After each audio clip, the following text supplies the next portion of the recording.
पंढरपुरातल्या याच अपघात प्रकरणात प्रशासनाने ही कारवाई केली आहे। तांदुळवाडीमधील झालेल्या अपघातानंतर रस्त्याच्या कंत्राटदारासह त्यांच्यासह देखरेख करणाऱ्यांवर गुन्हा दाखल केलाय।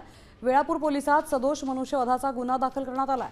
रस्त्याशेजारील विहिरीबाबत दिशादर्शक फलक न लावणं तसंच गतिरोधक आणि संरक्षक कठडे न बसवणं अशा निष्काळजीपणामुळे प्रवाशांचा जीव धोक्यात आल्याचा ठपका ठेवत ही कारवाई करण्यात आली आहे। पंढरपुरातल्या याच अपघात प्रकरणात प्रशासनाने ही कारवाई केली आहे। तांदुळवाडीमधील झालेल्या अपघातानंतर रस्त्याच्या कंत्राटदारासह त्यांच्यासह देखरेख करणाऱ्यांवर गुन्हा दाखल केलाय। वेळापूर पोलिसात सदोष मनुष्यवधाचा गुन्हा दाखल करण्यात आलाय। रस्त्याशेजारील विहिरीबाबत दिशादर्शक फलक न लावणं तसंच गतिरोधक आणि संरक्षक कठडे न बसवणं अशा निष्काळजीपणामुळे प्रवाशांचा जीव धोक्यात आल्याचा ठपका ठेवत ही कारवाई करण्यात आली आहे। पंढरपुरातल्या याच अपघात प्रकरणात प्रशासनाने ही कारवाई केली आहे। तांदुळवाडीमधील झालेल्या अपघातानंतर रस्त्याच्या कंत्राटदारासह त्यांच्यासह देखरेख करणाऱ्यांवर गुन्हा दाखल केलाय।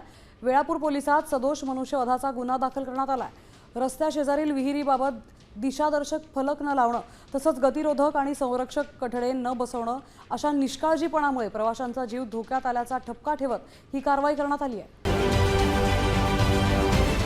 महाराष्ट्रातील सर्व बातम्यांचे विश्वासार्ह व्यासपीठ सकाळच्या सर्व सोशल मीडिया प्लॅटफॉर्मला लाईक, फॉलो आणि सबस्क्राईब करा। तसंच सर्व नोटिफिकेशनसाठी बेल आयकॉन प्रेस करायला विसरू नका।